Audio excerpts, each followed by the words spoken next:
क्या तुम कुछ कहोगी नहीं? ऐसे ही खामोश रहना है?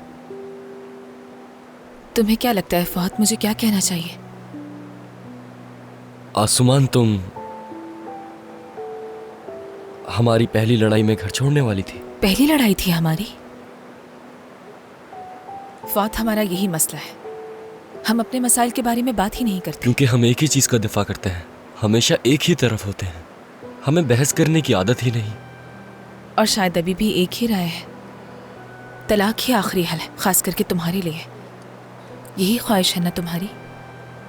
तुम इसका इल्जाम सिर्फ मुझ पे नहीं डाल सकती। तुम ऐसा नहीं कह सकती जैसे ये फैसला सिर्फ मेरी भलाई के लिए हो। नहीं, ये फैसला मेरे भले के लिए भी है फहद, परेशान मत हो तुम।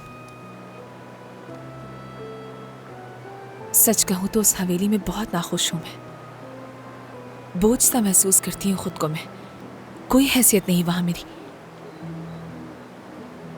पहले मुझे लगता था कि बच्चा होने के बाद मैं उसकी देखभाल में मसरूफ हो जाऊंगी, उसके अलावा कुछ सोचा ही नहीं था मैंने। लेकिन किस्मत ने मुझे औलाद से महरूम रखा। अब मैं उस घर में बोझ की तरह मजीद जिंदगी गुजारना नहीं चाहती हूँ। क्या सिर्फ यही मसला है? नहीं, मुझे ऐसा भी महसूस हो रहा है कि दिन ब दिन तुम मुझसे दूर होते जा रहे हो। तुम्हारे बाप बनने की ख्वाहिश जायज़ है, बिल्कुल जानती हूँ मैं, और अब मुझे ऐसा लगता है जैसे वो ख्वाहिश तुमसे छीन रही हूँ मैं। आसुमान, अब बस भी करो। हो सकता है कि मुझ में ही कोई खामी हो, और अगर ऐसा होता तो मुझे इतनी तकलीफ नहीं होती जितनी अब हो रही है।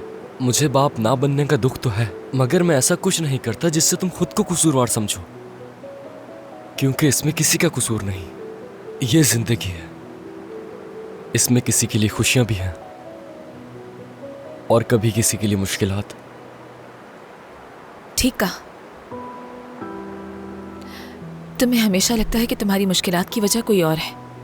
गलती हमेशा किसी और की होती है, कभी दादा की, कभी बाबा की, और जैसे अभी तुमने कहा ना कि इस बार गलती जिंदगी की है क्योंकि हमारी मुश्किलात की वजह ये हालात है। मुझे लगता है हमें कुछ वक्त और चाहिए फैसला करने के लिए।